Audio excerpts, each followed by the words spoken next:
Well, I'm seeing it's 10:30 on my clock now, so I'm going to say good morning, everyone, and welcome to today's webinar on Ontario's Designated Substance Control Program, Practical Guidance. So I'd like to read Jessica's bio. I'd like to introduce my talented co-presenter, Jessica Major. Jessica is a certified industrial hygienist, CIH, with the Board of Global EH&S credentialing. Jessica has worked in the health and safety field since 2013.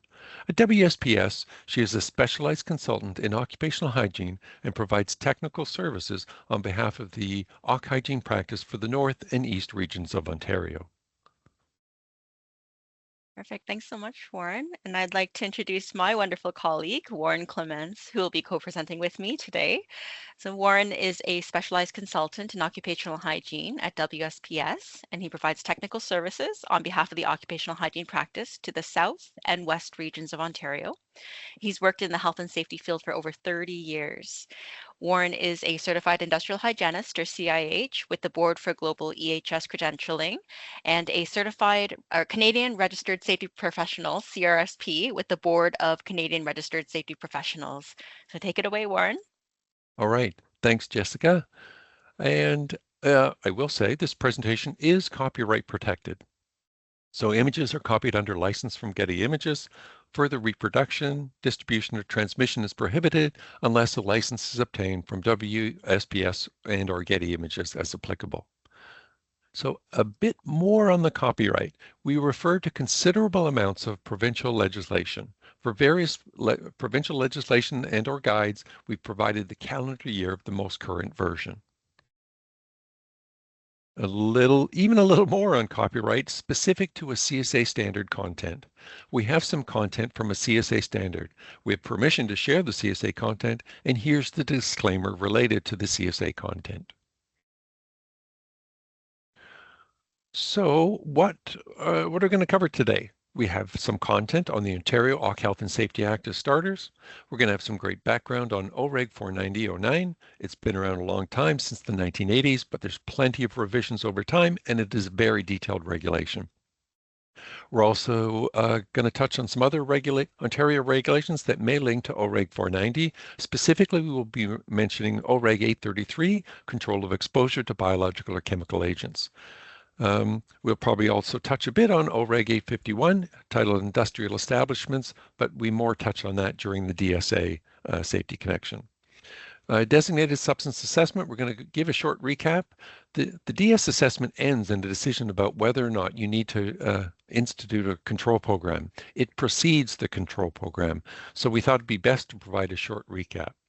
We'll also cover a key MLI TSD guide titled A Guide to Designated Substances in the Workplace. We're also going to share some content from the WSPS workbook for designated substance assessment, including the recently posted PDF fillable version and a lead-specific example. Key focus of this presentation is the DSCP, or Section 20 of OREG 490. It's pretty detailed, and your application may be very workplace specific. The DS content is going to be dovetailed with an MLI TSD guide titled A Guide to the Designated Substance in the Workplace. We'll also touch on another MLI TSD guidance document for called the Guidance for Examining Physicians. We're going to cover parts of select content of the RPP, or Respiratory Protection Program, which is Section 26, and maybe part of your control program. We're going to have limited coverage on the medical examinations and clinical tests part of the reg. And finally, we'll share some elements of our DSCP, a more hands-on, a more applied, and a bit illustrative, then wrap with some final thoughts. As I mentioned in the agenda slide, we're going to cover content in the Ontario OC Health and Safety Act, mention OREG 833 and Reg 490. Likely won't cover Reg 851 too much, but there is content in the reg that links to OREG 490. I might use the term Green Book to cover all of the above collectively. An example of the Green Book offered by WSPS is shown on the right-hand side of the slide, which includes essential regulatory information for your workplace. So you might also obtain electronic access for the OC Health and Safety Act from and associated regs from ELAWS, and that's fine too. Under the Ontario Occ Health and Safety Act, there's considerable content that applies. We've narrowed this down to content down to duties of employer, duties of supervisor, and duties of worker. There's a bit more content on the Ontario Occ Health and Safety Act in sections 25 through 28, not shown on the slide. Under duties of employer, section 25(2)H, take every precaution reasonable in the circumstances for the protection of the worker. You might know this as the general duty clause. This is a very broad duty. In section 26, there are additional duties of employers. Many of these tie in with the designated substance regulation. In section 27, there are duties of supervisor. In section 27(2)C, specifically, you see the same wording provided under duties of employer. Take every precaution reasonable in the circumstances for the protection of the worker. In section 28, there are duties of workers. In section 28(1)A, it indicates a worker shall work in compliance with the provisions of the Act and the regulations. Again, there is more content in the Ontario Occ Health and Safety Act in sections 25 through 28, not shown on the slide. I might describe OREG 490 as a regulation that deals with recognition, evaluation, and control of exposure to a specific group of chemicals or compounds called designated substances. There are 11 chemicals this regulation applies to, and some common ones are silica in crystalline form, lead, isocyanates, and asbestos. In the Green Book publication or online, you might see the designated substance regulation titled as OREG 490-09. You might assume that the 09 part relates to that the regulation came out in 2009. That's not entirely true. The individual designated substance regulations came out much earlier than that, the 1980s. The last amendment was 2019. Here is a snapshot of the section headers directly from Reg 490 online. The sections are numbered 1, 2, and so on, and you will see references to these sections in the safety connection. Key parts or headings here are shown are general, application, and employer duties. And here's the rest of the section headers directly from Reg 490 online. Key parts or headings shown here are assessment and control program, respiratory protection program, medical examination and clinical tests, and after all the sections, table 1 and then schedules 1 and 2. These are all parts of there are parts of this regulation that are similar to OREG 833, control of exposure to biological or chemical agents. For example, respiratory protection is common to both. Here is our first poll. We'd like to know what industry you're working in. So we're curious to know more about our audience. Answer number 1 is manufacturing. Manufacturing is pretty broad. So if you work in any industrial type workplace, you might put yourself in this category. Your site could be processing glass, steel, plastics, etc. Answer number 2 is agricultural, again, very broad. You could be involved with livestock, field crops, fruit and veggie farms, greenhouses, grain processing operations. Answer number 3 is service, hospitality, hotel, retail, restaurants, tourism. And answer number 4 is other. Some examples might include construction, public service, warehousing applications, municipal operations, etc. So I see the answers rolling in. Manufacturing, we got at 53, and the other is the leading one at 41, and 6% in service and 0 at agriculture.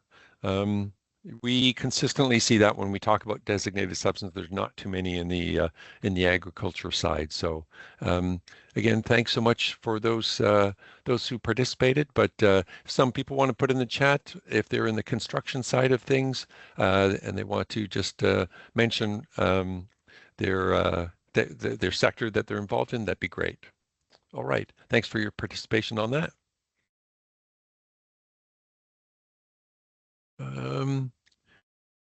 And at this point, did I? Oh, it's great. Thanks so much, Warren. Yeah, thanks, Jess. It's your turn.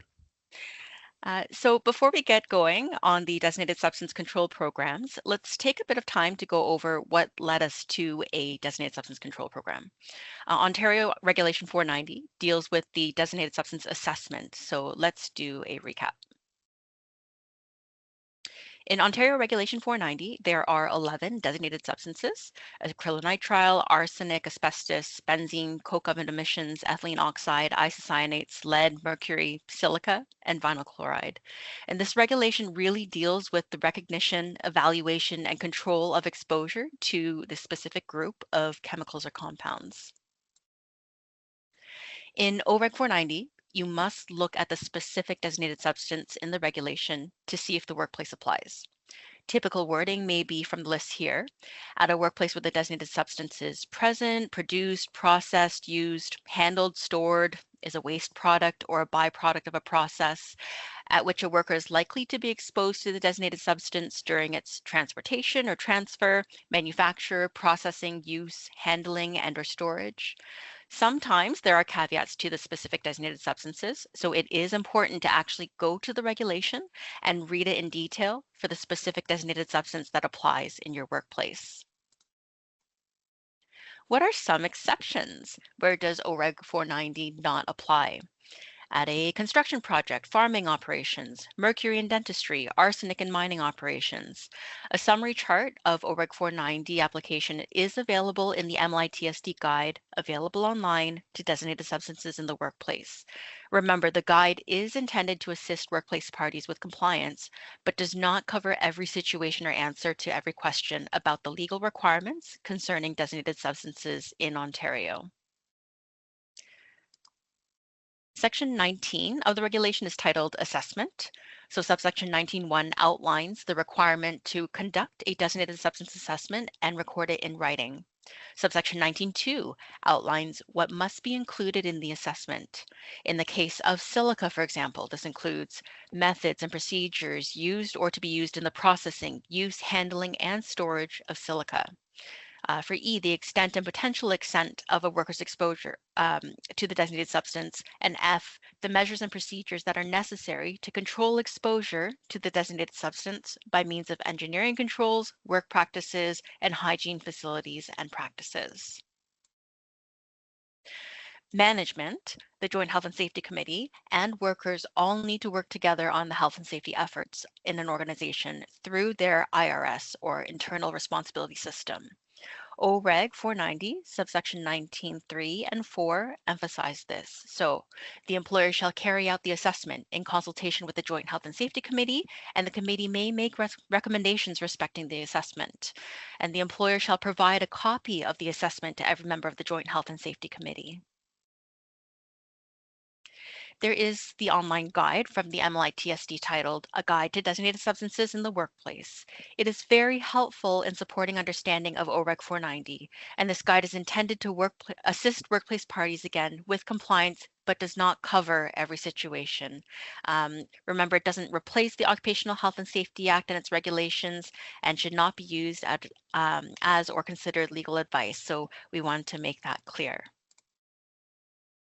So you've completed your designated substance assessment. Towards the end of it, you need to make a conclusion.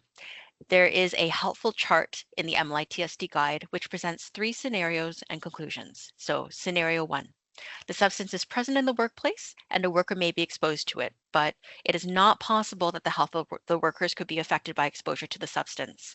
A clear example could be a distribution center or warehouse where cans of liquid paint containing crystalline silica come into the facility. The paint cans are never opened, and the damaged paint cans are rejected before they ever enter the facility. The worker is not likely exposed, and their health is not likely affected. No control program is required in this case. Scenario 2. Existing control measures prevent worker exposure to the designated substance, but should those measures fail or not be maintained, the health of workers may be affected by exposure.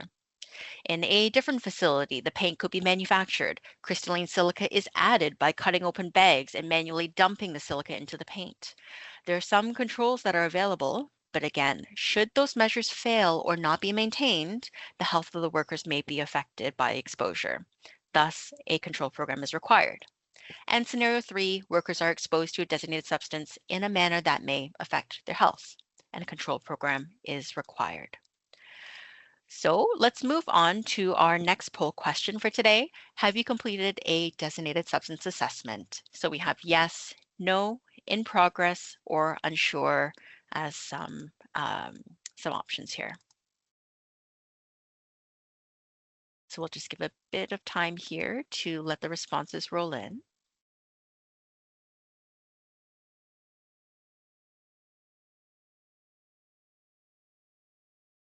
So it looks like we have majority yes, or half and half yes and no in progress. That's great. So hopefully this webinar will be able to provide you with some helpful information. All right, thanks so much. So we'll move on here to the next poll question. Assuming you have completed a designated substance assessment, have you determined that a control program is required? So we have yes, no, and unsure.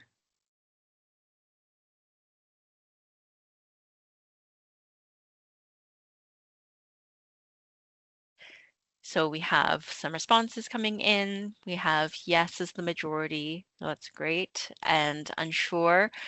So hopefully, again, taking a look at this webinar, you'll be able to get what you need from it. All right. So in OREG 490, Section 22, it outlines that a further assessment is required if there is a change in the workplace. So for the purposes of this section, a change means a change in the process involving a designated substance or in the methods and procedures in which the substance is produced, mined, processed, used, handled, or stored, as the case may be, and in the case of coke oven emissions or a change in metallurgical coking operations. So the assessment may need to be revised or updated after a period of time. So if there is a change in a workplace that could result in a significant difference in the exposure of a worker to a designated substance, the employer shall promptly carry out a further assessment of the exposure or likelihood of exposure of a worker to the designated substance. Subsections 19.2, 3, and 4 apply to a further assessment under this section.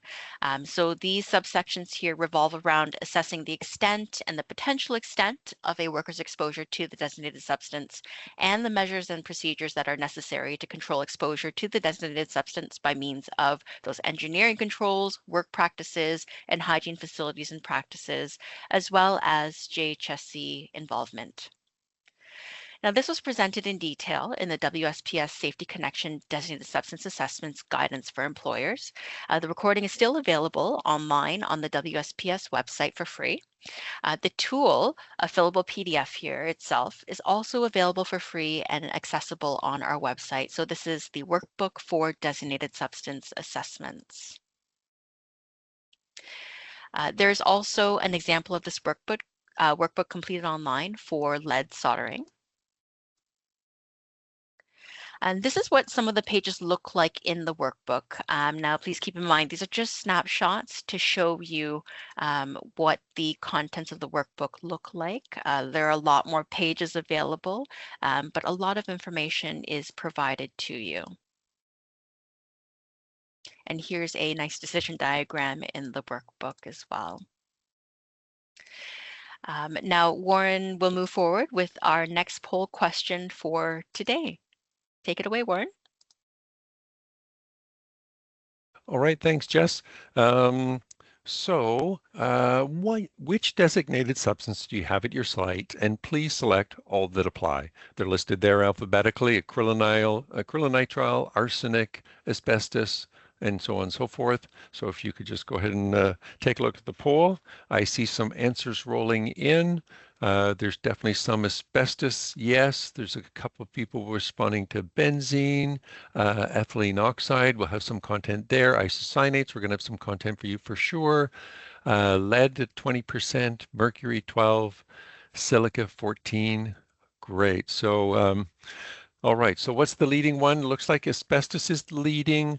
Lead is second. And maybe it looks like is silica third. So we'll definitely have some content and benzene. I'm curious if the people are some of the exotics, like maybe arsenic and benzene or ethylene oxide, want to chime in and let us know what their application is. That'd be great. All right. I'm going to close out the poll. And anyway, thanks for your participation on this poll. So We're now starting into the CP or the control program. Section 20 is the heart of the control program. We're going to cover this section pretty extensively. So we just covered section 19 regarding the assessment. And if you've made a conclusion that you need to develop, establish, put into effect, and maintain measures and procedures to control the worker's exposure to a designated substance, then you're incorporating these measures and procedures in a control program that aligns with the content in the section. This regulation is fairly prescriptive and detailed. You can't just pick and choose the content you want to implement and the content you do not want to implement. Depending on your DS, it applies or not. When the slide focuses on legislation, we have a copy of the Green Book on the right, top right-hand side of the slide. When the slide focuses on the MLI TSD guide or other content not in legislation, you won't see the Green Book on the top right-hand side. Sorry, Warren, there might just be a little issue here. If you can try take control again, just make sure that you're able to move through the slides on your own. Oh, okay.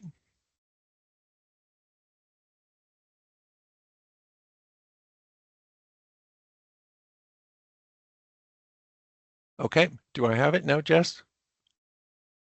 Yes. Yeah, there we go. Okay, thank you, Jessica. So we've already talked about the MLI TSD guide re designated substance.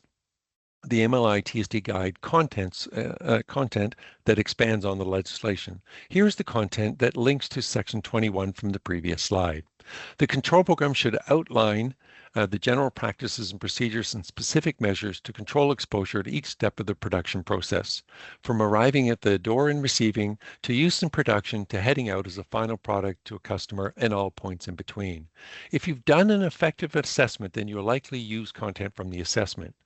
You need to identify the workers included in each of its provisions. Training may apply to management and workers including the JHSC, and it may be detailed training for some and awareness level for others, but don't rule out maintenance here. Air monitoring and medical surveillance apply, but usually to a narrow group of affected employees. So back to the legislation. All programs must provide for the following: engineering controls, work practices, and hygiene facilities and practices. But what are some specifics? What exactly do we mean by engineering controls? The image on the slide shows an example of an engineering control. I would also call this local exhaust ventilation, or LEV. I see the hood and some of the ducting to the LEV. So let's see what the MLI TSD guide has to share on this. The guide lists 4 basic types of engineering controls. To add, I'd like to share some wet methods are commonly used in kitchen countertop operations, usually around cutting, drilling, and sanding. Isolation might be a separate room or area with specific engineering controls. Local exhaust ventilation, or LEV. This is not natural ventilation using windows and open bay doors. LEV is usually specific to a workstation or process. In general ventilation, this creates air exchange and usually involves the introduction of fresh air. A little more on the guide. The guide highlights 3 types of work practices: housekeeping, equipment maintenance, and administrative controls. Here are some comments I'd like to add to the content on the slides. Housekeeping could include use of floor sweepers, useful to keep dust and particulate levels down. And certainly, a portion of the firms I partner with have third-party cleaners in washrooms, lunchroom, common areas, and office areas. Equipment maintenance. Industrial local exhaust ventilation for dusty operation takes a beating. The fans are usually protected by filters, but these filters need to be changed when clogged or heavily loaded. A little more on the guide. One important principle is keeping routes of exposure in mind. Lead, for example, has multiple routes of exposure. Inhalation are 2 common ones. Lead soldering or working with lead powders can leave a lot of contaminants on work surfaces and workers' clothing. This contamination on clothing can be transported to various locations like change rooms, washrooms, or lunchrooms if not carefully controlled. As a contrast, crystalline silica health effects are generated from inhalation exposure, but not for ingestion. Back to OREG 490, Section 20, and items that must be provided on the control program. All programs must provide for methods and procedures to monitor airborne concentrations of the designated substance and worker exposure to the airborne concentrations of the designated substance. The methods or standard methods are defined in Section 1 of OREG 490. We're going to cycle back to this in a few slides. The procedures. Who is responsible for monitoring? Can it be done internally or do we need a third-party provider to complete it? What communication should be done for the workers involved in advance? How are we going to ensure the JHSC is involved, which is a legislative requirement? What guidance does the MLI TSD provide? Under air sampling, you can see the content on purpose. A word on demonstrating compliance. In OREG 490, Section 16, there is a duty to limit exposure to the designated substances. We addressed this in the Safety Connection on DSA. There is more content in the guide on this topic. Back to the legislation. OREG 490, Section 20, Subsection 2, Subsection 3 requires control programs to provide for personal records, and those records are described in Section 6. Only the portion of the records in Section 6 are shown here on this slide. You can see all the data required. This is a lot of data to collect. But be aware that this is the level of detail that's required when completing OH chemical exposure assessments. Any third-party OH service provider needs to be highly aware of these requirements. A little more on the personal records described in Section 6. The records maintained in paragraph 3 of subsection 2 are personal records maintained by the employer of the length of time a worker is taken to be exposed to isocyanates other than those listed in Table 1. And which must include the information in subparagraphs 1, part 1, 2, and 5. Subparagraphs 1, part 1 is things like identification of a worker. So there are many isocyanates in use in industry in general. This includes the monoisocyanates and the diisocyanates listed in Table 1, but there are other isocyanates not listed in Table 1. Your workplace could be working with them. You need to keep records of the length of time a worker is exposed to these. So let's review Table 1 on the next slide. We did cover this a bit in the Safety Connection on DSA. Table 1 is at the back end of OREG 490, after Section 34, but before Schedules 1 and 2. We've only shown a portion of Table 1. We focused on isocyanates, and we focused only on a portion of the isocyanates shown to make it readable. So we have shown isocyanates, including TDI and MDI. Also present in Table 1, but not shown, are HDI and IPDI, and a few other isocyanates. You could be using other isocyanates at your workplace, ones not listed in Table 1. Personal records need to be maintained here according to the reg. Even more on the personal records described in Section 6. The personal record, these are records maintained by physicians who have examined a worker under the control program. The CP or control program must provide for these records. Continuing on with Section 20, but now subsection 4. The control program must provide for the following: a training program for supervisors and workers on the health effects of the designated substance and measures and procedures required under the program. Let's see what the MLI TSD guide indicates. The guide has content under implementing the CP. The select content under implementing the CP indicates that the following measures can help to ensure successful implementation of the control program. This is training programs to educate staff at all levels to the health effects of the designated substance and provisions of the control program. So the MLI TSD guide expands on the scope of who should be included in training, perhaps more to be more successful with the program. They go to staff at all levels to ensure successful implementation. You might also find a ton of useful information on the SDS. There are isocyanate-containing chemicals where the SDS indicates a skin notation, or other sources like the ACGH TLV booklet indicates skin notation, but OREG 490 Table 1 does not. TDI is one example. But be aware that sometimes the SDS cannot know the specifics of your workplace. I've often said the expression that the SDS is blind to application. It may be a big difference if you have a super sack sized bag, like a 4 foot by 4 foot by 4 foot bag of a powder, or an IBC sized tote about the same size as the super sack, of a liquid form of a chemical versus a cup size. And it's also a big difference if you never open a container or you fully dispense the entire super stack or the IBC tote on a consistent basis. Also, there are lots of sources for training content in addition to the SDS. This includes CCOHS, the ACGH TOV booklet, AIHA sources, Quebec-based IRSST, NIOSH, CDC, and others. Here is some content on crystalline silica from CCOHS. You may find this useful. This did appear in the Safety Connection on DSA. This content covers main routes of exposure for crystalline silica. Inhalation is relevant, but skin contact is much less relevant. There's more content on crystalline silica from CCOHS. The effects of chronic exposure. It's very toxic, it causes lung damage, and it's a carcinogen. The purpose of sharing this is to show how you might use CCOHS or other sources for getting content to help train workers. In Section 20, Subsection 3s, there's some highly specific content for workplaces with coke oven emissions. This links to additional content further in the legislation called Part 2 of Schedule 1 to Paragraph 1 of Subsection 2, which is content we've already shown. The red arrow link shows the link between Part 2 of Subsection 3 to Part 2 of Schedule 1. The number of workplaces that have coke oven emissions are a bit limited, so we're not going to get into too much farther into detail here, but there is more content in Part 2 than shown on the slide.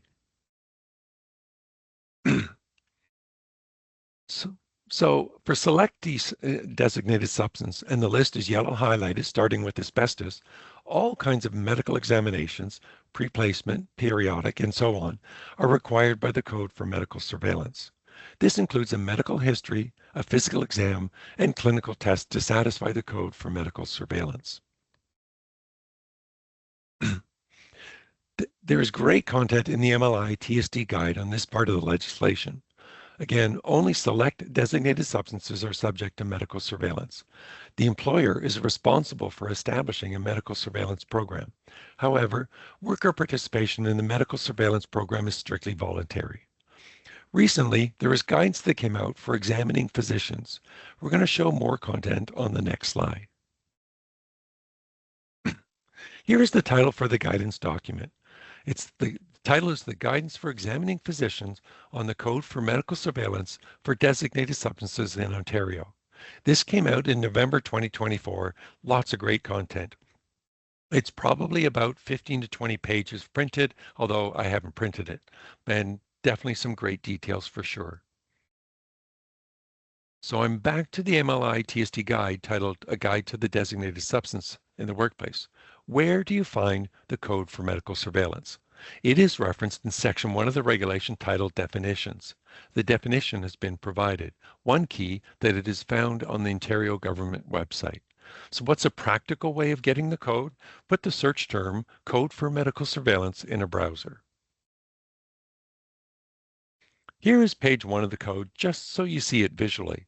In red, you see the writing. This code is not intended for use until January 1, 2020. This is in the code. I did not put this content in red, and the code has not changed since then. So we'd like to address some common questions that we often hear from our customers. Who should be subject to medical surveillance? It is rarely everybody, top to bottom in the employer, but what is some practical guidance? Some guidance. People are obviously in. Employees with airborne chemical exposure levels over the Ontario occupational exposure limit, regardless of respiratory protection. People likely out. Employees with airborne chemical exposure levels less than 10% of the Ontario OEL consistently in applications without engineering controls, regardless of a respiratory protection. So the gray areas would be things in between. Obviously, if you're close to the obviously in, you might be more inclined to be included. So how do you evaluate this? How does an employer evaluate? In general, complete a comprehensive designated substance assessment, including airborne chemical exposure monitoring, in line with the OREG 490. But you might also look at other content. For example, for lead, you might also look at surface contamination present at the site. So if someone asked you to go out and buy or find a hammer, I imagine you could find a few hardware stores to pick up a hammer. You might ask a few details about the specifics of the hammer you're supposed to pick up, like standard hammer, sledgehammer, finishing hammer, but most people in our population could find or buy a hammer. But finding a medical services provider for occupational health or specific to occupational health is not quite as easy. So how do I find a medical surveillance service provider in Ontario? Here's some possible search terms. You could pick medical surveillance service provider, occupational health clinic, and occupational health services. I also want to mention OCAL. OCAL, or the Occupational Health Clinics for Ontario Workers, Inc., is another member of the Ontario Health and Safety System. As you can see on the slide, OCAL works with family physicians, advocates, and specialists to give an evidence-based, objective opinion on work-relatedness of an injury or illness. It is staffed by an interdisciplinary team of nurses, hygienists, ergonomists, client services coordinators, and contracted physicians. Each OCAL clinic provides comprehensive OC health and safety services in information in about 5 areas, including an inquiry service to answer work-related health and safety questions.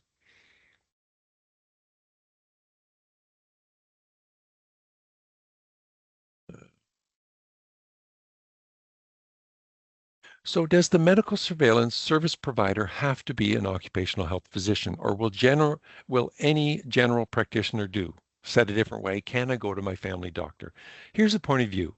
Medical surveillance is a type of program that's best overseen and delivered with the input of somebody with specialized knowledge, training, and experience in occupational medicine.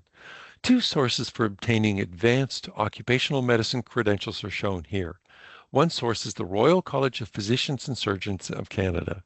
The other source is the Canadian Board of Occupational Medicine. Now imagine you might have found a potential medical surveillance service provider. What are some basic screening questions you could ask the medical surveillance service provider to find out if they might be on the right track to providing medical surveillance suitable to OREG 490? You can see some basic screening questions on the slide. Are you familiar with the Ontario Code for Medical Surveillance? As listed in OREG 490? And do you have physicians on staff who are able to support and provide the medical services required under OREG 490? Back to OREG 490. Section 5, the employer shall pay the expenses for the medical examinations and clinical tests. The MLI TSD guide reinforces this as well. You can see select content under medical surveillance program. The employer is responsible for establishing a medical surveillance program and is required to bear the cost of the program and clinical tests as required by the code. So we've shown this section previously. It linked to section 2220, subsection 2, subsection 3. We shared this then. We're showing it again for completeness and to maintain a sequence of content in the regs. So this is section 20, subsection 7. I'm paraphrasing here, but the employer shall develop the control program in consultation with the JHSC. In my partnership with employers, the JHSC worker reps are the people, the workers that know the job best. For the JHSC worker rep who's been at the plant, facility, or site for many years and knows, maybe even has done all the jobs, they bring great value to the process, developing the procedures of the control program. Section 20, subsection 8. I'm paraphrasing here, but the employer shall provide a copy of the control program to the JHSC, acquaint every worker affected by the CP, and make a copy of the CP available to workers both in English and the majority language of the workplace. I've only provided copies of control programs to employers when I'm partnering with employers in English, but I've definitely seen some health and safety board postings with other languages for sure. Here is some guidance I have on sharing the CP with the JHSC. Imagine you provided a copy of the control program to the JHSC at a meeting and you've given it to every member of the committee. Then imagine you ask the JHSC to review it and come to the next meeting with feedback. The next meeting happens, the JHSC provides the feedback and the employer takes in the feedback and amends the CP based on what they've heard. Just a suggestion, document all of the above in the meeting minutes. That's the end of section 20. That's the heart of the content related to the control program. We're going to cover a bit more select content from the rest of the regulation that links to the control program, but we can't cover every single section. We've left section 20. Now section 21 deals with an ethylene oxide emergency program. This is a specific scenario, not a common scenario we've encountered too much at WSPS, but some background on ETO. ETO is a flammable gas that is toxic if inhaled. It is a relatively low OEL or occupational exposure limit. It is classified as a level A2 carcinogen or suspected human carcinogen according to the ACGIH. One way it is present on site that it comes in gas cylinders. It is used to sterilize items, usually in the medical field. There's considerable detail in section 21 here. We're not going to cover it all. Some workplaces receive items that have been previously sterilized using ETO off-site by a third party. This is a different ETO or ethylene oxide application. But following the reg, doing an assessment of the ETO and evaluating the need for an ETO CP is most suitable here. So this is a little additional content on the ethylene oxide emergency program. This is more on the program, a little more on the program, and we're into disputes. Section 23 of the reg is titled Disputes. It's between the employer and the JHSC. It applies to assessments, reassessments, control programs for designated substance, and emergency programs for ethylene oxide. If there is a dispute between the employer and the JHSC, then the employer, the JHSC, or a member of the JHSC can notify an inspector. We're hoping the content we provided in the Safety Connection helps minimizes disputes. So we're not going to cover this in too much detail, but there is more content on disputes here. And it does indicate the MLI TSD inspectors investigate workplaces based on health and safety complaints beyond this reg, as you know. But this reg puts content specific to the dispute process in the reg. By contrast, I don't see this dispute process mentioned or referenced in OREG 833. So section 24, and I'm paraphrasing here. An employer shall ensure that measures and procedures for monitoring, sampling, and determining airborne concentrations of a DS comply with a standard method for workplace air sampling and analysis and are performed by or under the direction of a person who is qualified because of knowledge, training, and experience in industrial hygiene practice. There is a WSPS safety connection on this topic too. We're going to dig into this a bit more on the next slide.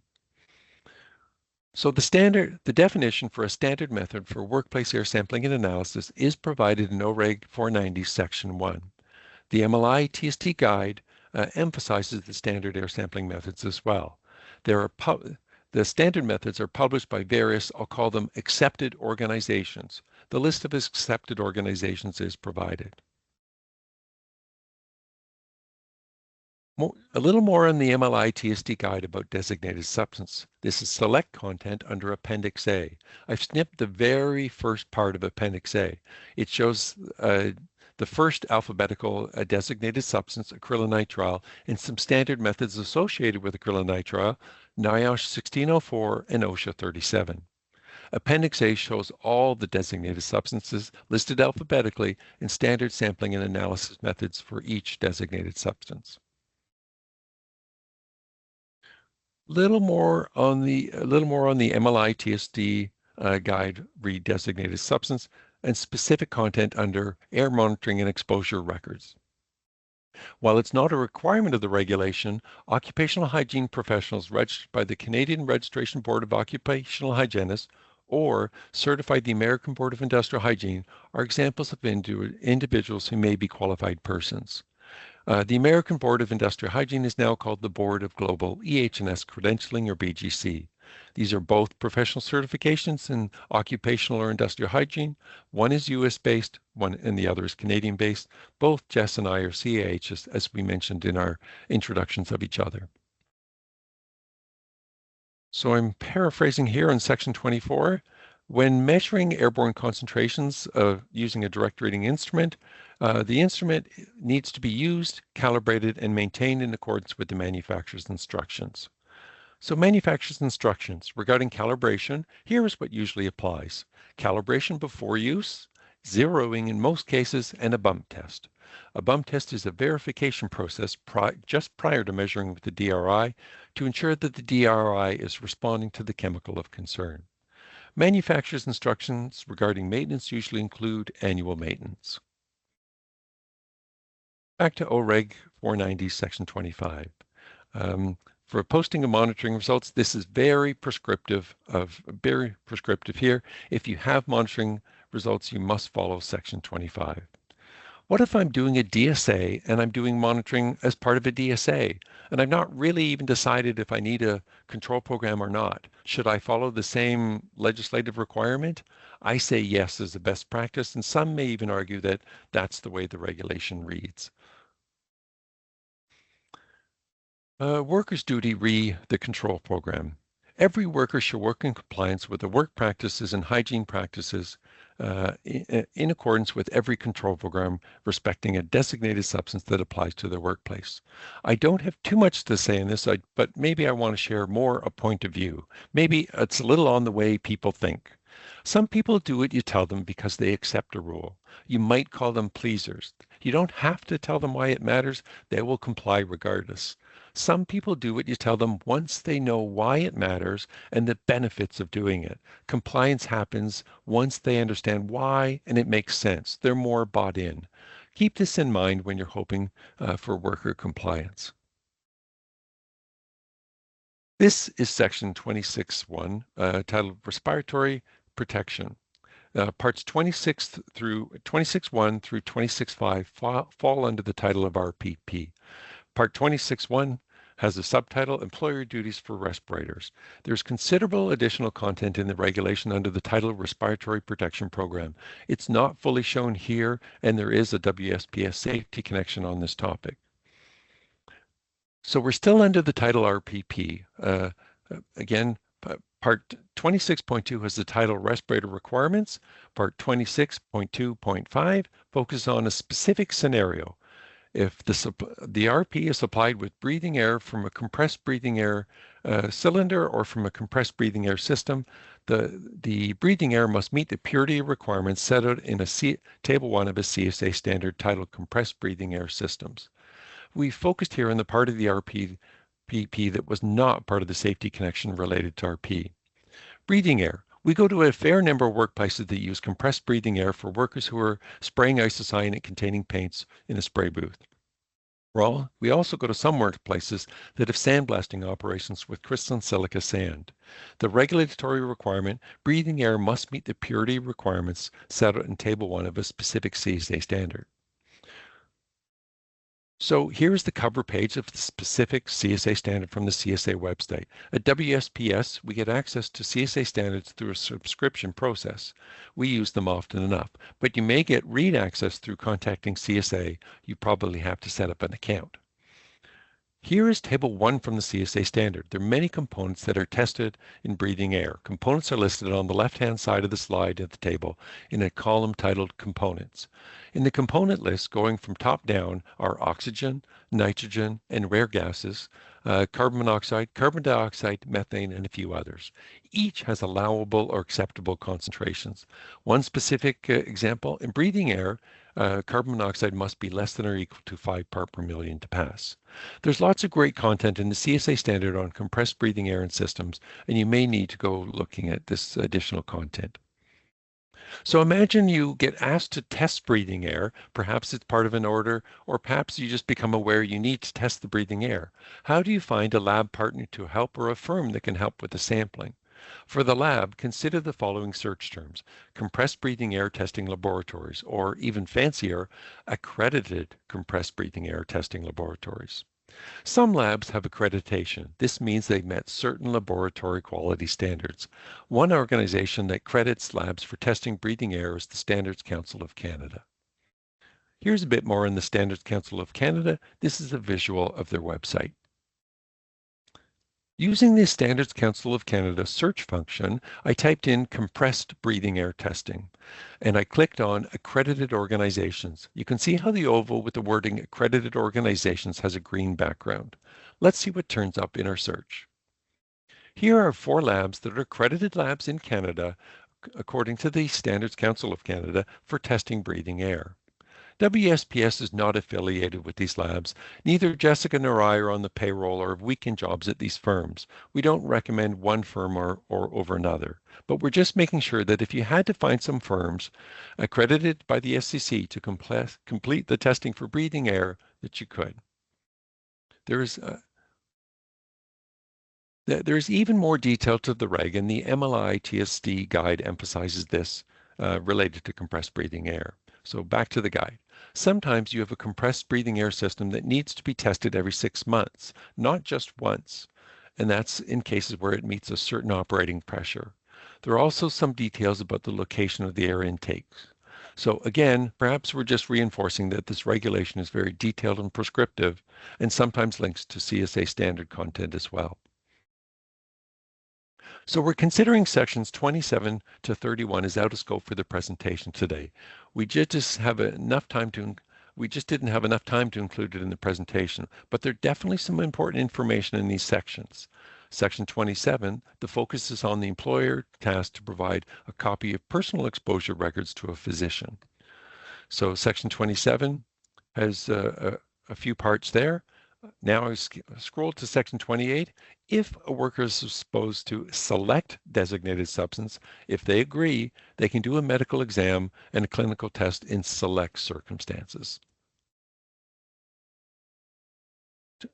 Section 29 is about results of examinations and clinical tests, and it deals with the physician's role dealing with these results of clinical exams and tests. And then section 30 deals with retention rules for personal records that physicians receive. And lastly, section 31 is retention for records of medical examinations that physicians conduct. Okay, so we're back to a poll. Have you completed a designated substance control program? So the answers are yes, no, in progress or partially done, or unsure. All right, the poll has just been launched. And let's see how the answers are coming in. All right. So I see yes is 36% of the responses, unsure is 7, no at 36, no at 40, and in progress or partially done 20%. And thanks so much for all your responses. But the bulk of you have not completed your third. Well, we're almost neck and neck. It's almost exactly the same number of people saying yes, they have completed as no. All right. Thanks so much for your answers to that poll question, and I'm going to pass the baton back to Jessica at this point. Great, thanks so much, Warren. Now we've shared the legislation, the guide, the best practices, and made the decision that a control program is required. So what are the basic elements that we suggest you should have in your control program? Now note that there will be some elements presented for the control program that are best practice. The elements of a designated substance control program, all of these aren't required in the regulation, but this is the way that we would lay it out.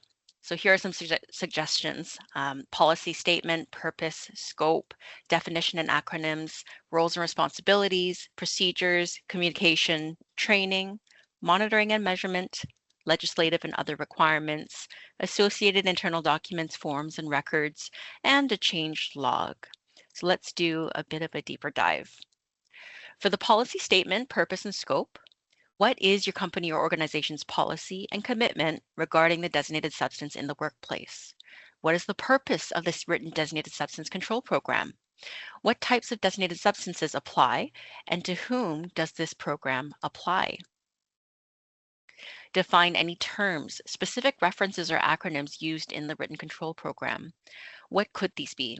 Some examples: the Code for Medical Surveillance for Designated Substances in Ontario, exposure, OREG 490, MLITSD, Joint Health and Safety Committee or JHSC, program administrator, the actual designated substance itself like silica or lead, employer, supervisor, worker, visitor, contractor.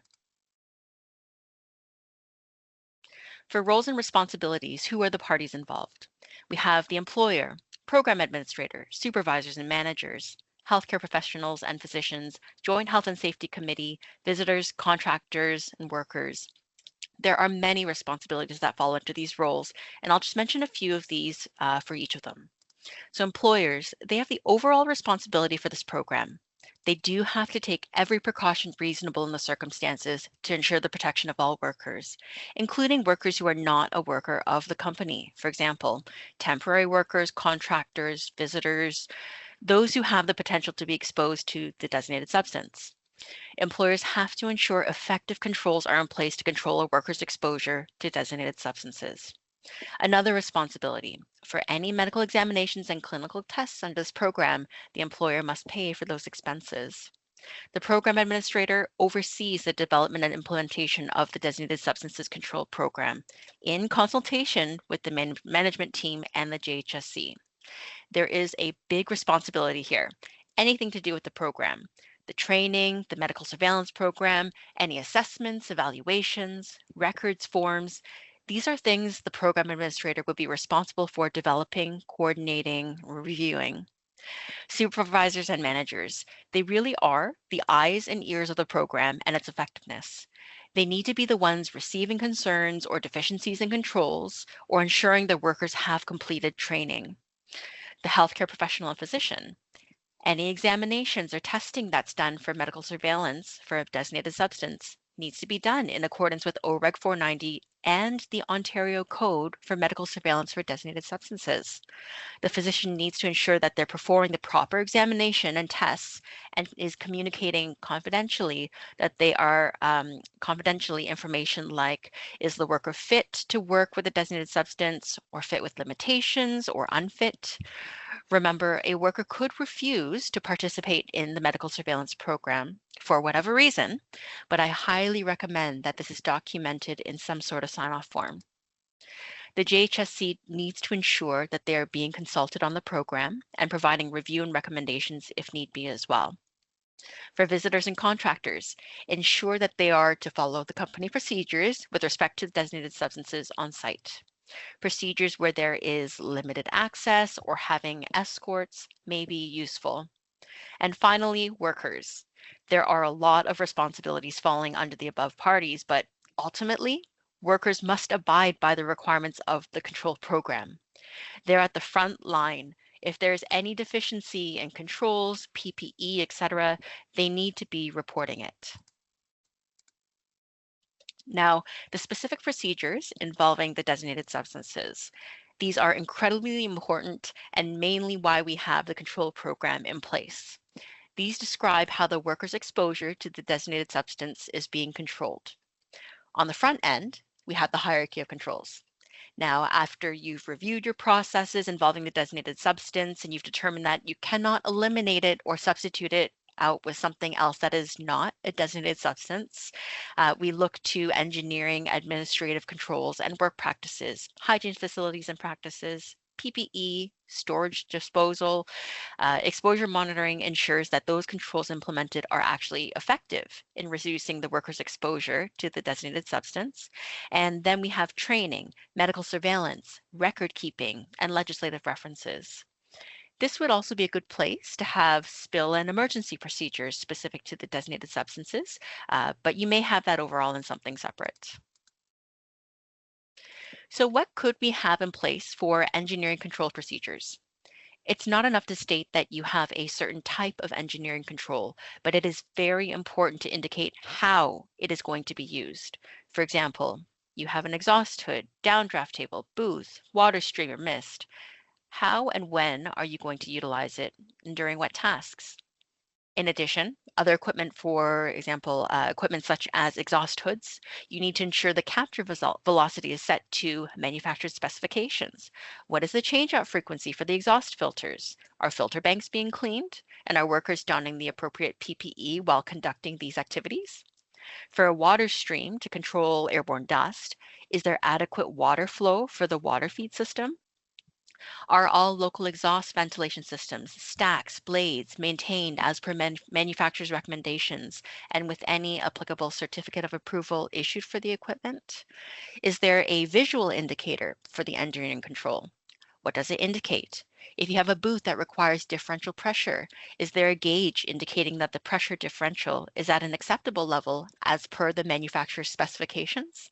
In your procedures, you may have something like, prior to work being completed, the supervisor and or worker shall confirm that the exhaust system is working correctly by suitable means, such as visual indicator, meaning the differential pressure gauge is indicating negative pressure as per manufacturer's specifications. A best practice written in the procedure may be a checklist posted next to the pressure gauge that is completed to document that the pressure was checked and confirmed by the worker and or supervisor, including the worker's name, pressure differential observed, date, and time would be beneficial. Even simple items like ensuring the door is kept closed during use of a booth is important. As an example, a written preventative maintenance checklist for the booth is located adjacent to the booth entrance, and spray painting workers are responsible for the general preventative maintenance. Each week prior to use, workers are expected to check all filters, clean the booth, and review inventory. Monthly, the booth is reviewed for excess buildup of paint. We need to ensure that inspection and maintenance frequencies are identified and it is indicated who is completing these. You may have all local exhaust ventilation system stacks and blades shall be maintained as per manufacturer's recommendations and in accordance with any applicable certificate of approval issued for the equipment. The ventilation system shall be inspected and maintained as required by the maintenance department or third-party vendor. Annual inspection and or maintenance of the paint booth shall be completed by the maintenance department and or third party. When engineering controls like an exhaust hood are not in working order, what shall be done? In your procedures, it may indicate the worker shall stop work immediately and inform their supervisor. It should definitely be reported to a manager or supervisor for action. You may decide to utilize the existing engineering control like a spray booth with ventilation for other tasks, such as mixing of paint and hardeners or container preparation. In terms of procedures for administrative controls and work practices, they may include limiting or prohibiting certain tasks from being performed, such as prohibiting dry sweeping and use of compressed air to clean surfaces of silica-containing dust, eliminating dry cutting or dry polishing of silica-containing stone products, or limiting these activities to be performed only when local exhaust ventilation or control like a water wall is available. Task or shift rotation, where workers rotate high exposure tasks with other workers to reduce time exposed to the designated substance, such as a spray painter using isocyanate containing paints painting in a booth one morning and getting switched out with another worker in the afternoon. Standard operating procedures. An example, ensuring the isocyanate containing product is allowed to cure before conducting cleanup activities. Ensuring only cleaners with chelating agents are used on surfaces contaminated with lead from lead soldering. Ensuring specific checks are performed and recorded on local exhaust ventilation or dust collection prior to stone cutting or grinding tasks. Workers who are preparing samples shall work under the exhaust hood and orient the products away from their breathing zone. Follow all handling and storing procedures outlined in the SDS provided by the supplier. When questions arise, workers are to immediately clarify with their supervisor. Limiting access to a work area or performing a task. For example, the area in which injection phone operations are being done, usually we're dealing with isocyanates for those types of operations. That area could only be accessible by workers, supervisors, or other individuals who have completed process-specific and or isocyanate-specific awareness training. For designated substance storage areas, what are some examples? So ensuring silica, lead, or isocyanate containing materials are stored in specific identified areas with appropriate signage and limiting access. For worker and supervisor training, what type of training is being performed? Is it generic, site-specific, process-specific? We need to ensure the training is informative on the designated substance being present and how it is being handled, stored, and disposed, what type of controls are in place, the engineering, administrative, and PPE controls, indicating that only workers who have been informed of the associated risks with the designated substance and trained on the procedures in this program are permitted to perform tasks with products or materials that contain designated substances. And for housekeeping, the cleaning details. How often is it being done? What is being used? Where is the waste going? Are we looking at the work area floors at the end of the week? Workbenches daily? What about equipment surfaces, warehouse racking, and etc.? For procedures revolving around hygiene facilities and practices, these are fairly similar no matter what designated substance you're handling on site. In OREG 851, Industrial Establishments, Section 131, it says, no food, drink, or tobacco shall be taken into, left, or consumed in any room, area, or place where any substance that is poisonous by ingestion is exposed. Now, this could be on a sliding scale. For example, prohibiting may be a bit strong when we're dealing with something like silica, where the primary route of entry is inhalation. However, if we're dealing with lead or isocyanates, prohibiting smoking, chewing, eating, and drinking in work areas will be best stated in your control program. For hygiene practices, washing of the hands and our face prior to meals, breaks, smoking, applying cosmetics, using toilet facilities and before leaving work, showering out before leaving work. In OREG 851, Section 134, it states, where workers are exposed to a substance that A, is poisonous by ingestion, and B, can contaminate the skin, shower rooms, and individual lockers for street and work clothes shall be provided. Even if this weren't the case, best practice would be to have a clean area away from the work areas where workers can store their personal clothing and items so that they cannot become contaminated. And removing contamination from your clothing, such as particulates from your clothing or protective clothing. For silica-containing dust, a vacuum equipped with a HEPA filter instead of forced air would remove dust and prevent it from becoming airborne again. You could have a personnel cleaning booth, or you could use wet methods such as wiping protective clothing with a damp disposable rag. In some circumstances, there is a chance during these cleaning tasks that the designated substance could become airborne again. Best practice is to continue wearing a respirator. And for clothing changeout and laundry services, where possible, we want to ensure that we're not bringing our contaminated work clothing home. If a laundry machine can be installed at work, great. If a third-party laundering service can be procured, great. If that can't be done, change out of your work clothes should be put into your program, put them into a sealed bag and launder them separately from other personal or family clothing at home. Now we're looking at some PPE control procedures, and you can see a variety of different types of PPE, coveralls, respirators, face shields, and such in this slide here. So what specific type of PPE is being worn and for what task? It's important to identify both aspects instead of simply indicating N95 respirator or disposable coveralls. What type of respiratory protection is being worn? What type of body and or skin protection? Some examples, an elastomeric full face piece respirator with P100 filters, specifically for equipment blowdowns, or chemically impervious disposable coveralls with a hood, an airline respirator for spray painting, chemically impervious disposable or reusable gloves. It could be nitrile, butyl rubber, PVC, neoprene during mixing tasks, for example. Additionally, there are breakthrough times that should be considered for certain PPE. For example, gloves, where the SDS should be reviewed. Manufacturers should be contacted and a reference material reviewed to determine the appropriate glove materials and how quickly the material that is being handled will go through that glove material. When knowing this, would you state in your program for your workers to change out of their gloves at the end of each task or after a few hours or daily? For body protection, what type of protective clothing or impervious clothing and why? Is there a breakthrough time or maximum allowable usage time? Is there a change-out requirement for more general work clothes? When providing respiratory protection, ensuring you have a written respiratory protection program or RPP that includes respirator training and fit testing and frequency, items like filter or cartridge changeout periods, and being clean shaven for those tight fitting respirators would be identified there or could be identified in both the RPP and control program.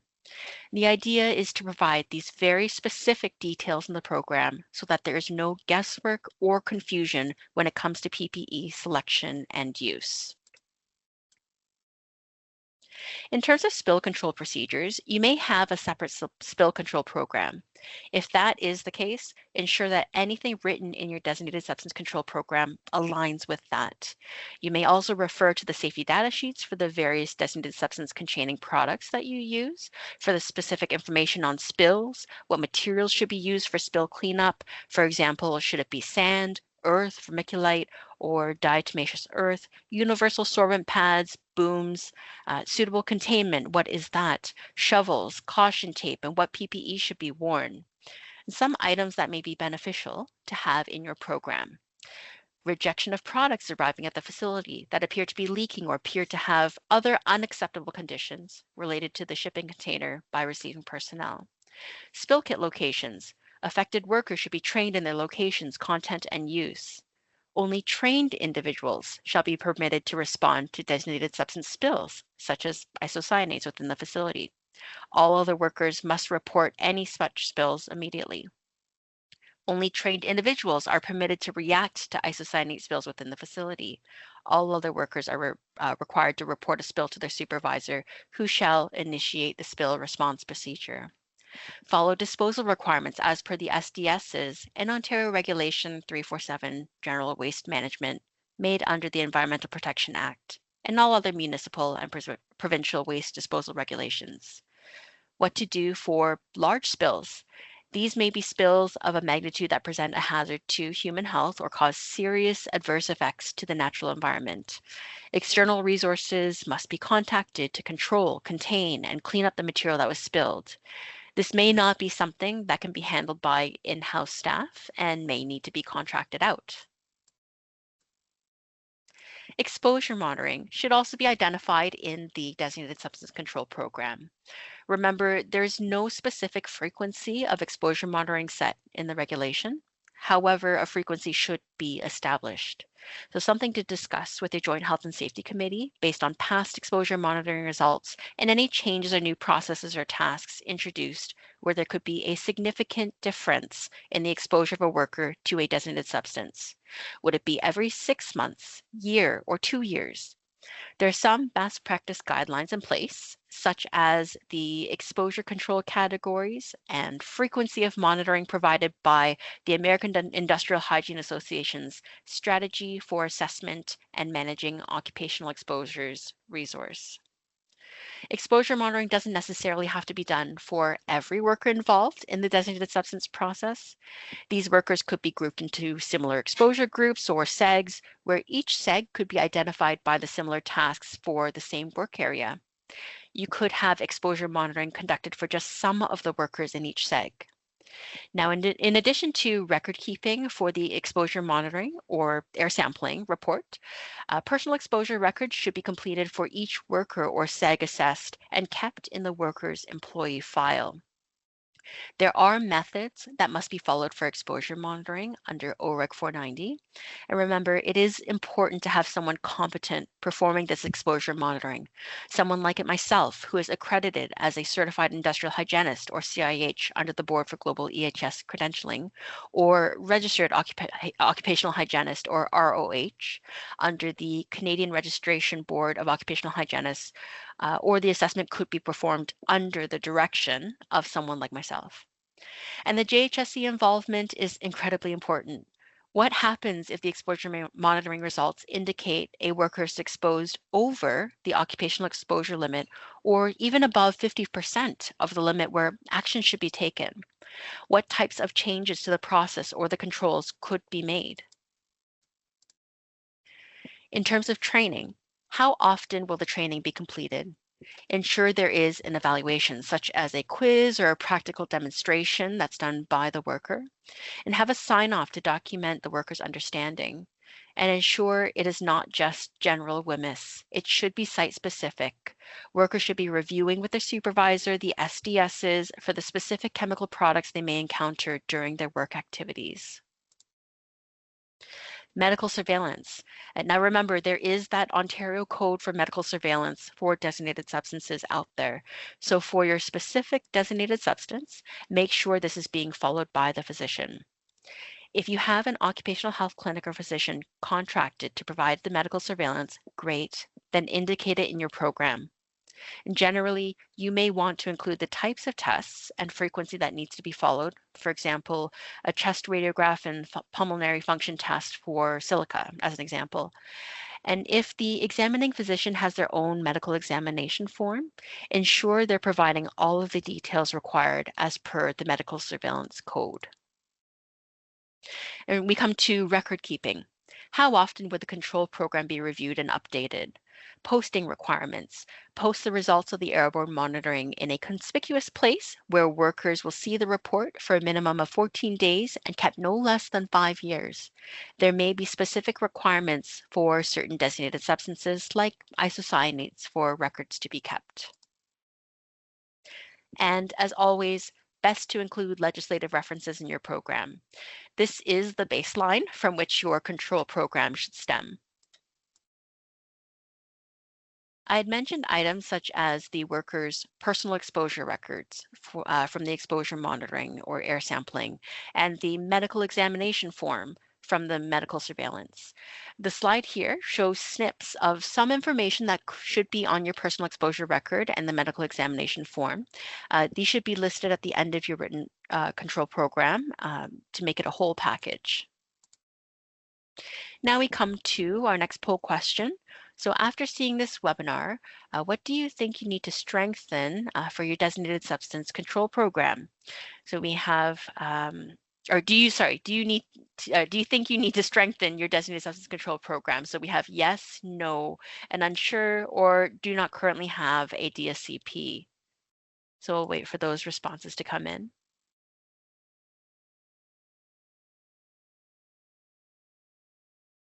All right, so we have a lot of responses here in terms of yes. So hopefully a lot of information has been useful to you to complete your program and ensure that all of the elements that we recommend are in place there. And again, if you've missed something, just remember that this webinar will be recorded and posted in the near future for you to refer back to. All right, and then our next poll question here. After watching this webinar, what stood out to you the most? Was there any content that was new to you? You can select all that apply.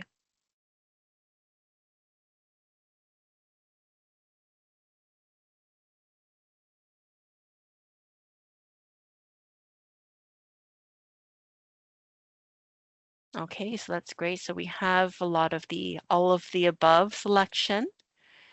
So again, we're glad that a lot of information we provided was useful to you. So we'll just move on here to some final thoughts. So here are our final thoughts with respect to the information we've gone through today. It is possible to develop a designated substance control program yourself or even internally within the organization, but you may also need help. OREG 490 is a highly prescriptive and very detailed regulation. You can't pick and choose the parts you wish to implement or not. The Joint Health and Safety Committee has valued input and must be involved in the program. The frequency of review of the control program.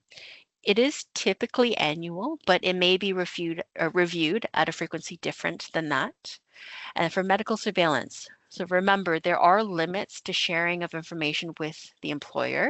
We're typically looking at whether a worker is fit with limitations, or unfit to be working with the designated substance.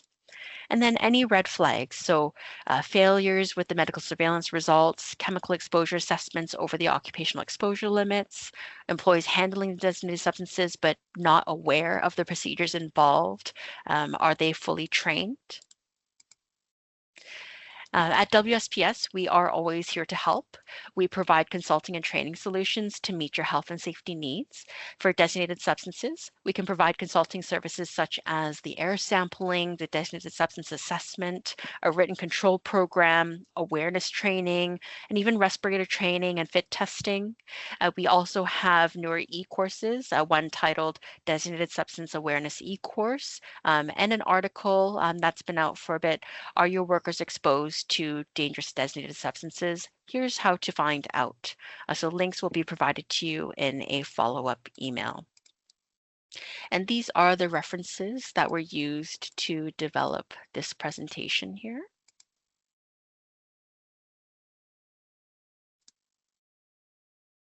So I just want to thank everyone for attending today's Safety Connection. Again, I encourage you to take a look at the free resources that we have available on our website, WSPS.ca. There's certainly more out there than I mentioned. You can find information on complementary consulting, training and certifications, and how to get involved in our WSIB Health and Safety Excellence Program. So it looks like we have a bit of time for some questions. I don't think I see any questions. Oh, perhaps there are questions or not in the chat, but if anyone wants to come off mute or add some more questions into the chat, you can certainly do so. We have about 5 or 6 minutes for that. And thanks for the questions that have come so far. And I really appreciate a pretty attentive audience. We started with, I think, about 40 at the start of the webinar, and third of you made about 5 minutes ago. There was still 35 of you. So thanks for hanging in there to the bitter end. But we really appreciate you joining us for the webinar today for sure. So I don't see any questions. There was one about respiratory protection and voluntary use, and thanks for that question. I chimed in on that.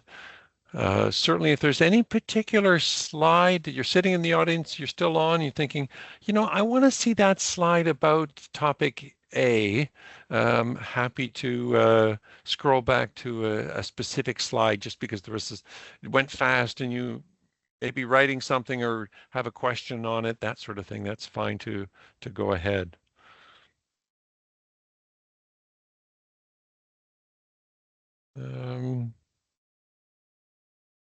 I'm curious if the people that were involved in, I don't see any questions, but the people that are involved in with ethylene oxide, were you in a hospital or medical environment? If you want to share that, that'd be certainly of interest to me.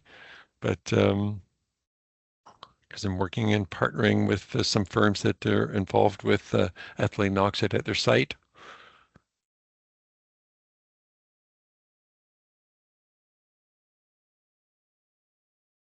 Not too many questions. Please repeat, how much is regulated for agriculture?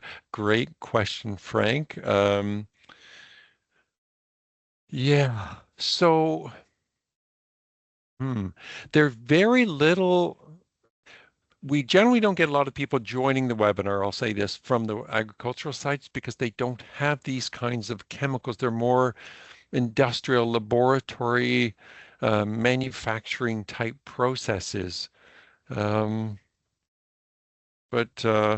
when we actually, Frank, we did discuss that on in the DSA. Jess, do you have the farming regulation? Was it 440? It's 414. 414? Yes. And is that in our green book or 414 gives you an exemption for designated substance, Frank. I'm going to just Google it for a sec. OREG 414.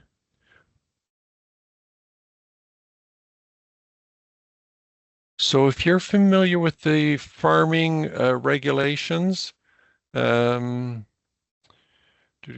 just looking at application of certain regulations. I'm just looking at 414. So Frank, when I look at regulation 414 farming operations, the application of the act to farming operations, did you subject related to farming limitations joint and say I don't application of certain regulations. The act do not apply to. They don't list 490 as applying. So I'm going to put that in the chat so you see it. Frank, check OReg 414, and then look at section 4 for the info needed. And if anyone is looking at their specific designated substance and where the regulation does not apply, there's a nice table in the MLITSD guide on this that lays it out well. So maybe I'll say it this way, Frank. It looks like the noise regulation is one that does apply. When you look at section 4 in 414, the noise regulation applies. Health and safety awareness training reg 297 applies. The notices reg 420 applies, and the reg on naloxone kits or reg 559 applies. But it does not have 490 as one. That doesn't mean you can always go above and beyond. The reg is the minimum, and so some people do go above and beyond. And SS, I think you've indicated your ethylene oxide application is in a sterile process. Are you working with medical equipment? I'm more just curious here. If you're still on, 20 people still on at this point, but if you want to chime in on that, SS, that'd be great. Well, it's Jess, it is 12. They're some use for sterilizing for research. Okay. Interesting. Okay. So it's a testing instrument for, and you have to sterilize, and you have to have it sterile for doing research. It's a requirement to use it. Interesting. Okay. Great. Well, with that, it's 12:01. So thank you again, everyone, for attending. And a follow-up email will be sent to you soon with a list of some of the main resources that we used for this safety connection. And as always, if you want to refer back, they are recorded for the most part and available on our website under pre-recorded webinars. Hope everyone enjoys their lunch. Thanks so much again for attending. Take care. All right. Thanks again for everyone who attended.